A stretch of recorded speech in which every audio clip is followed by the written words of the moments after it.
Hello, everyone. My name is Rebecca Cornish, and today we're going to be talking about labeling theory. Now, labeling theory, it is a criminological theory that is under the social process umbrella. Now, social process theories look at how others, whether it's family or peers, influence the likelihood someone will either engage in crime or refrain, not commit crime. And with labeling theory, we're looking at how others perceive us and how that perception, how others view us, ends up affecting how we view ourselves and how ultimately we can move from maybe committing a minor crime to all out becoming a full-fledged criminal. So let's go ahead and get started. But first, look at this picture of this individual and think about your initial perceptions of this individual. You know, who do you think they are? What job do you think they maybe have? What do you think about them as a person?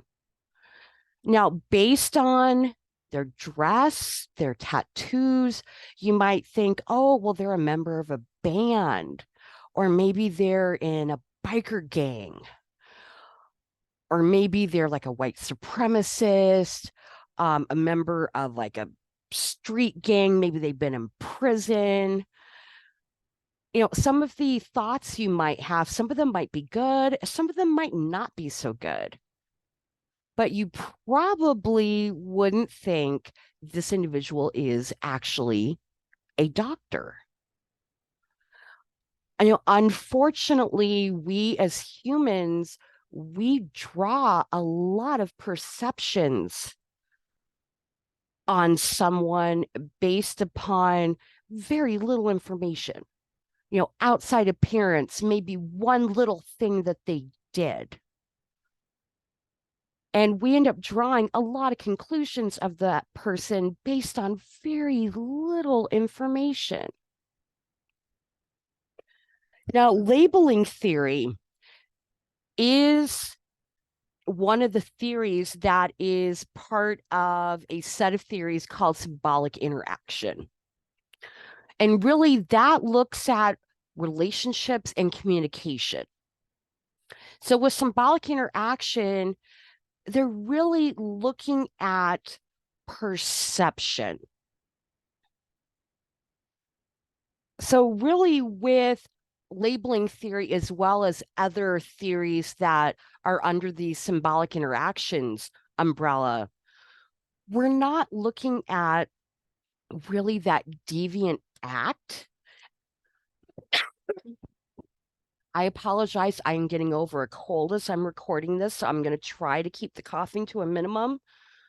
But really, with labeling theory and other symbolic interactions, whether a person is deviant or not isn't really defined based on them committing a deviant act, but the labels, the perceptions others put onto the person because of that act. So it's really how other people respond, how they feel about the person that can ultimately make someone deviant. Now, the main symbolic interaction theory is labeling theory, and that's the one we're going to be talking about today. But first, we're going to be talking about reintegrative shaming theory, because it does have a lot to do with labeling theory. Shaming is really what we do as part of punishing someone that can ultimately either help bring them back into society after they committed a crime or totally ostracize them. So shaming it's the expression of society's disapproval because someone committed a crime. And ultimately, it's supposed to invoke remorse in the offender. Like, think of when you were a kid and you got into trouble, the discussions that your parents had with you. Like, if you ended up sneaking out in the middle of the night. Well, hey, we didn't know where you were. What if something happened to you? We wouldn't know where you were. Your parents talking to you, that was shaming. They're showing their disapproval, but also trying to make you remorseful and make you start thinking that, oh, hey, yeah, if something would have happened to me, my parents wouldn't have known where I was. They wouldn't have been able to find me. Now, Braithwaite is the individual that made reintegrative shaming theory, and it focuses on social control, both informal, from family, peers, neighbors, general society, etc., as well as formal from like school, law enforcement, the court system, others in authority through the process of shaming. Now, there's two types of shaming. You have disintegrative, which in the criminal justice field, this is the one that we mainly use. And it's been used throughout the centuries as punishment. Think back to the way we used to punish criminals in early America, back in the colonies. We put them in the stocks in the public square. They'd get made fun of by people, maybe get food pelted at them. That was a form of disintegrative shaming. They were stigmatized, they were labeled. Sometimes they were rejected or ostracized. In some cultures, if someone steals, they still will maim them, such as cutting off their hand or scarring them. That is also a form of disintegrative shaming, because when that person is out about in society, the public is going to see that scar or that missing hand and know, wow, that's a criminal. They did something really bad to get that. Now, over the decades, we've been moving towards what's called reintegrative shaming. It's still holding the offender accountable while helping them change, and it helps bring them back into society.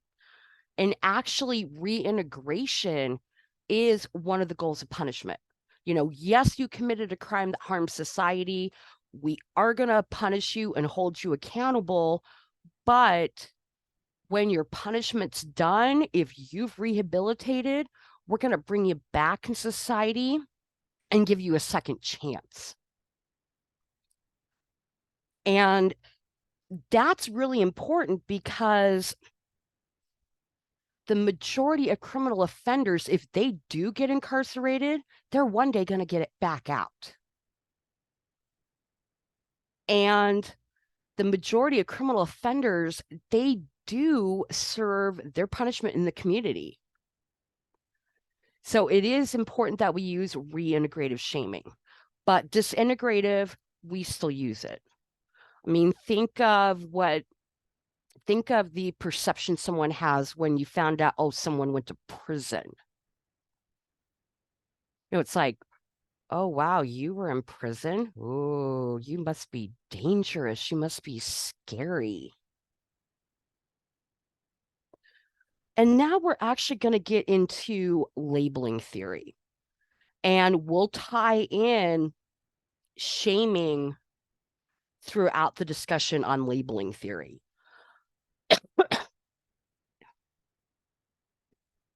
Now, under labeling theory, the premise is that we as individuals, we view ourselves based on the perceptions of those around us.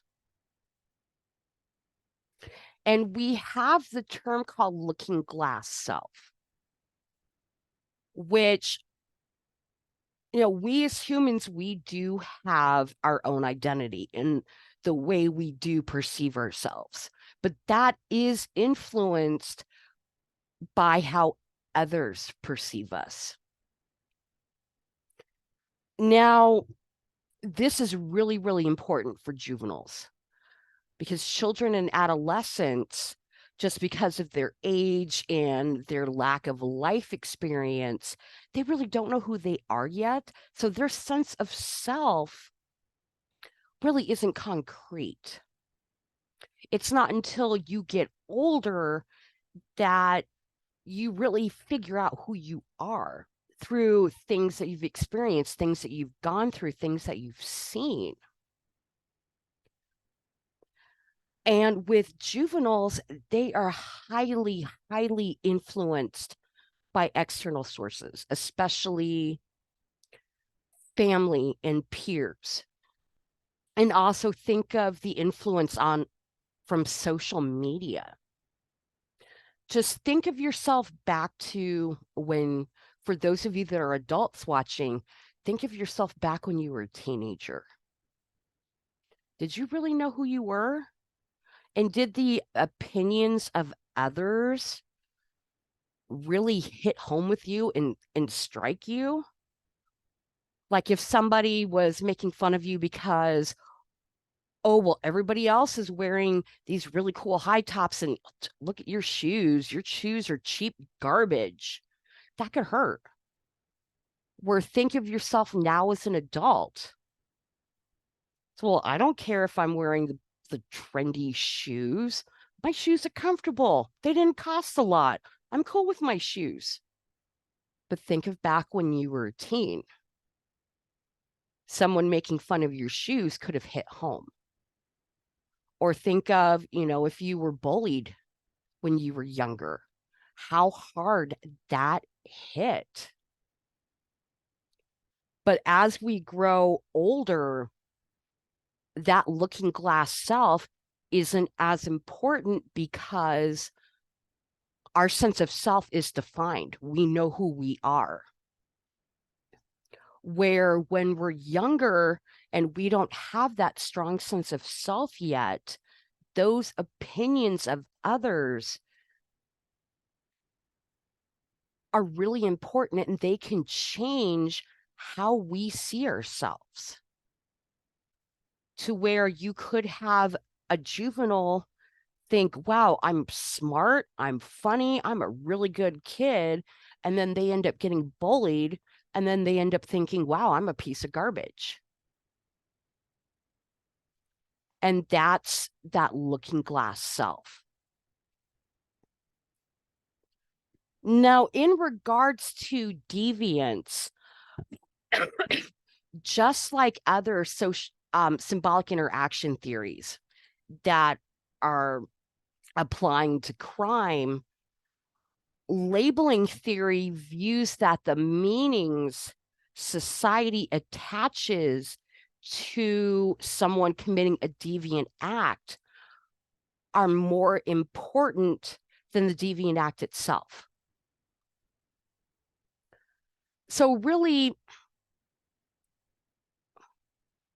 it's pretty natural for a juvenile to get into some trouble, whether it's sneaking out, being late for curfew, maybe trying marijuana, underage,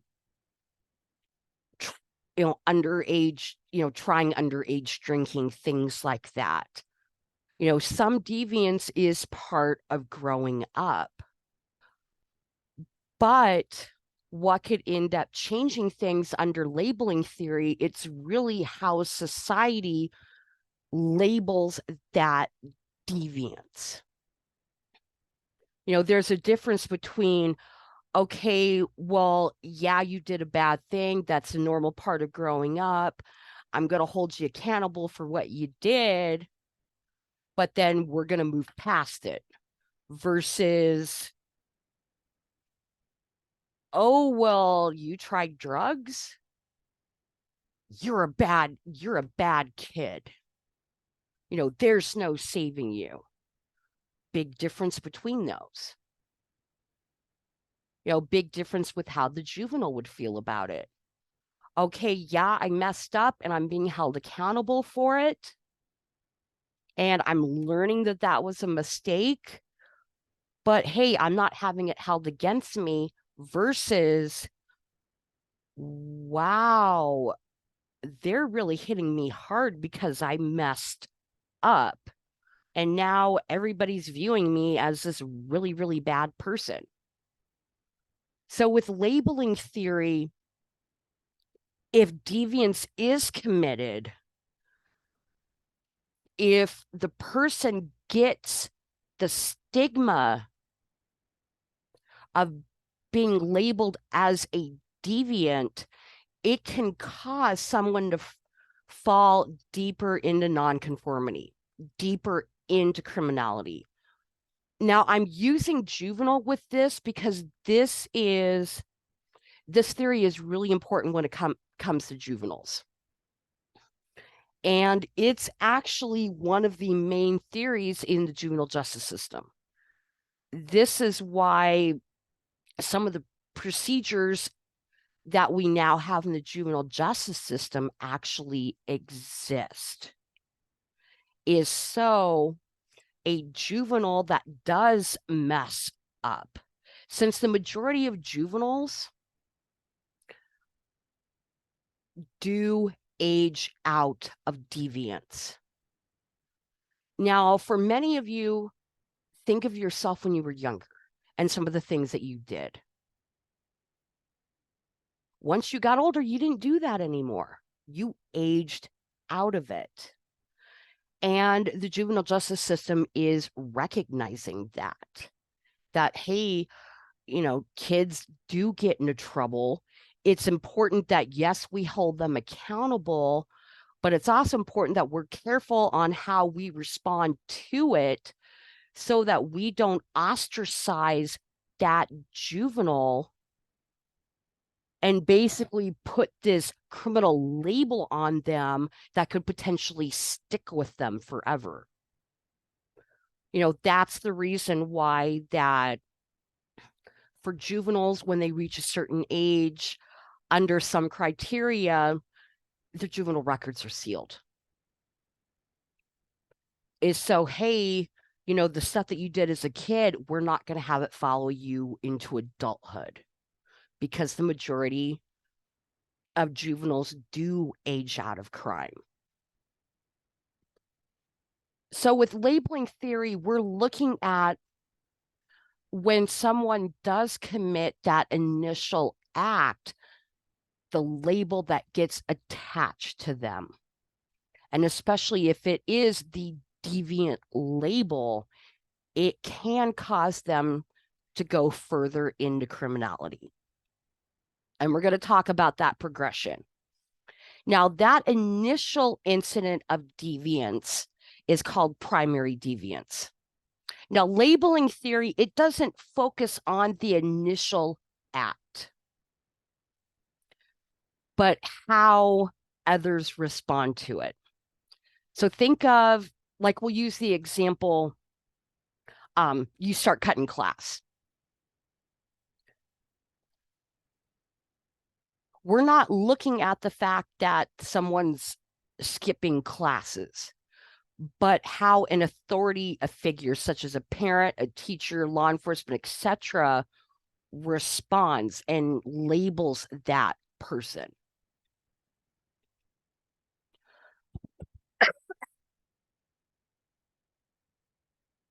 So let's say you do have a juvenile. They start kind of, skipping class, getting in a little bit of trouble. And let's say they end up getting, school calls them in and basically labels them as a bad student. Just to give an example, when I was a contract service provider for juvenile probation, I had a client that they got into some trouble. Went through pretty difficult time. Ended up um, going to detention center for a little bit, came back, turned everything around. Really was trying to do a good job.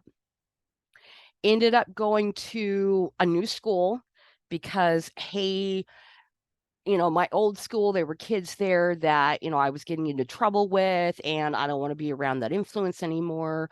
And I want to be at a new school where, I can make new friends, and I'm not going to have all the school staff remember all the stuff I did the last school year. I want a clean slate. Unfortunately, the school, and it was a smaller school,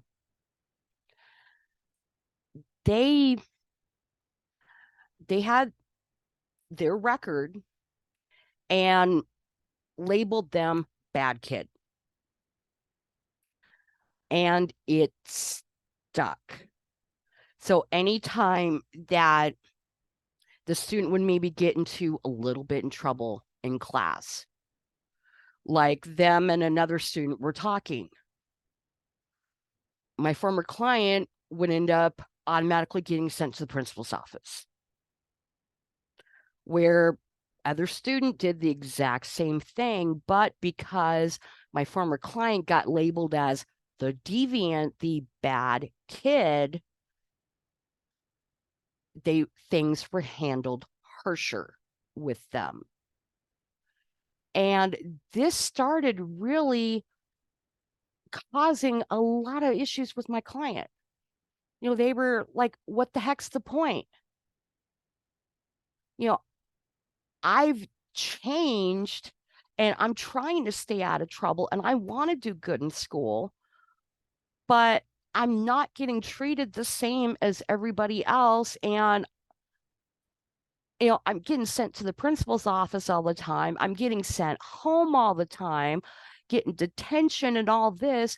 Why the heck even bother? I might as well just give up.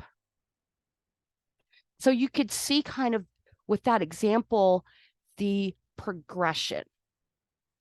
When that primary deviance occurs, if that deviant label gets attached to where that juvenile gets labeled a bad kid, they can get ostracized. And it can affect their looking class self, especially if they're getting treated differently. Like in the case of my former client, they knew they were a good kid. They knew that, yeah, they messed up before, but hey, I took my punishment for it. I made the changes I needed to. I'm trying to get a fresh start, but these people aren't letting me. They're only seeing who I was before, and they're not even giving me a shot. Heck with it. I might as well not even try. Luckily, my former client had an awesome mom that went to battle for them with the school. Awesome probation officer that went to battle for them with the school. So things, last I knew, turned out okay for my former client. But that label, if the juvenile internalizes it, it can change how they view themselves. It can change that looking glass self. And it can cause them to say, hell with it. I messed up a little bit, and you guys are just viewing me as this bad kid, this bad person. Heck with it. I might as well be this bad person. And that could lead to secondary deviance. So if the person accepts that label and internalizes it, it can further entrench them into deviant behavior, because deviant will become their new self-image, how they view themselves. So again, just to summarize, primary deviance, is the first step. And with that primary deviance, you get labeled by an authority figure as a deviant. Now we have what's called a master status, which is really the roles that you have that you view as really most important relating to yourself. Like with mine, I'm a spouse, I'm a mother, I'm a professor, I'm a student, I'm a daughter. All of those roles are important and they're part of my master status.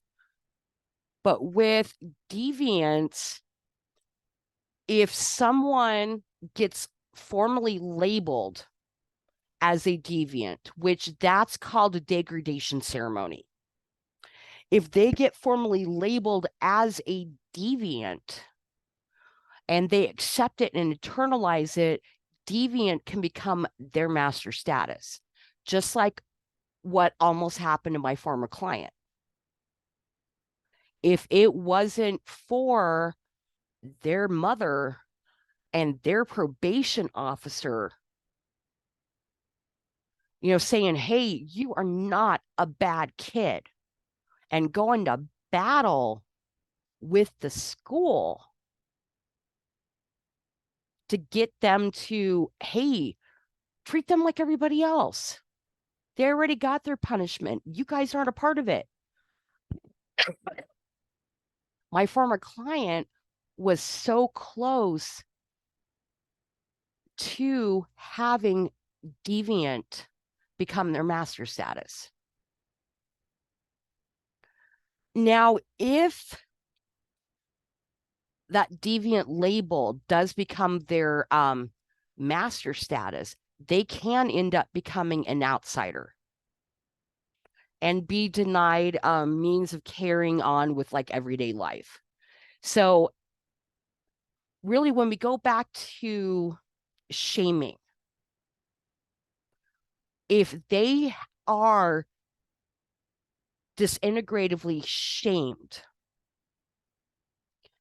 that can actually push them further into crime, because they're going to view it as, what the heck's the point? I might as well keep continuing because, hey, only thing anybody's going to see me as is a criminal, is a bad kid.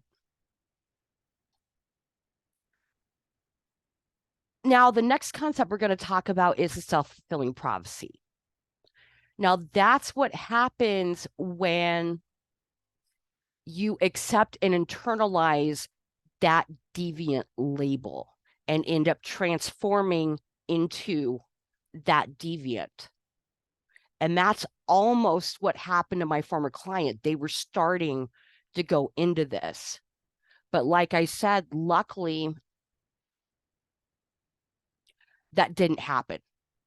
They had supportive people in their life that were going, no, you're not a bad kid, and went to fight for this kid. But a self-fulfilling prophecy, that's the final step in developing a career criminal under labeling theory. So you could see we're starting to have tie-ins with other theories, because once, and again, I'm going back to juveniles because this is a really important theory when it comes to the juvenile justice system.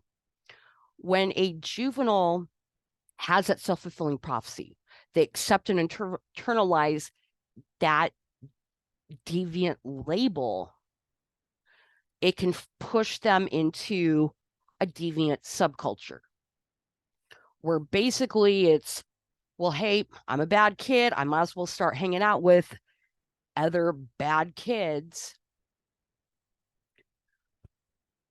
And you could see that there's tie-ins to other social process theories like differential association, where you can learn criminality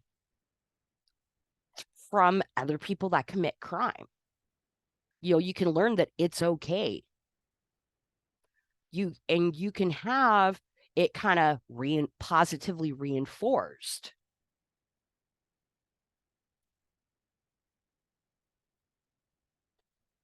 Now we're going to talk about really how labeling theory it's applied.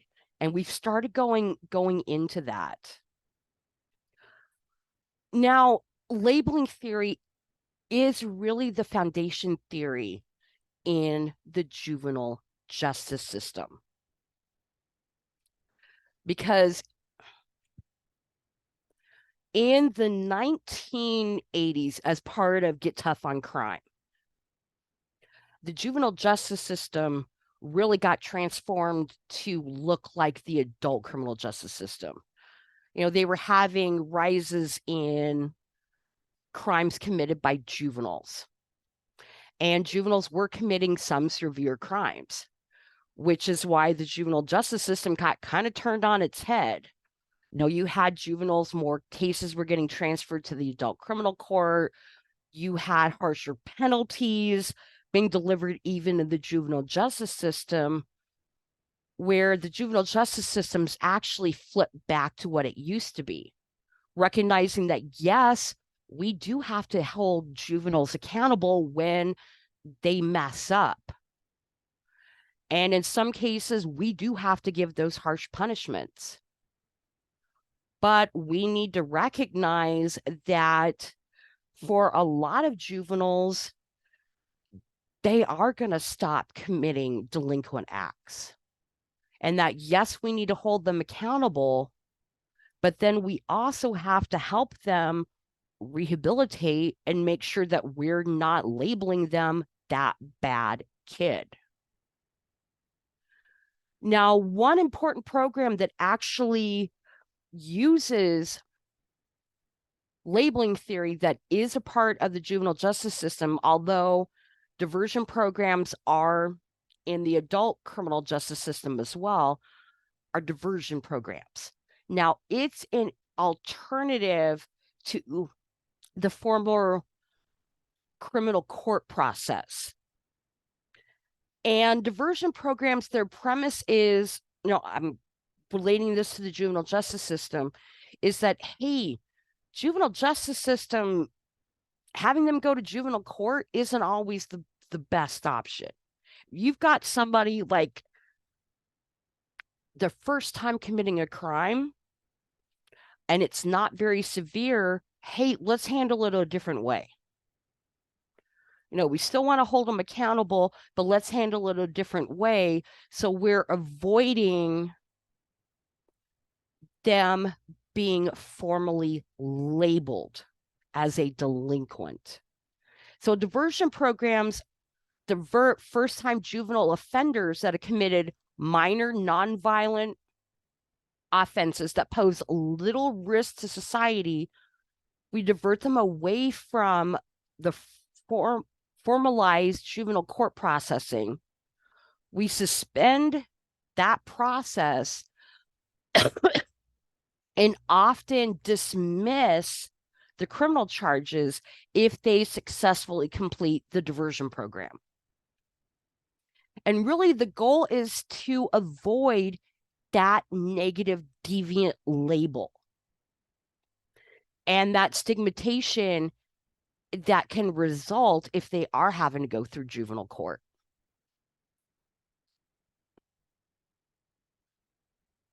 So that's the goal of diversion programs, is you complete juvenile diversion programs have like set criteria.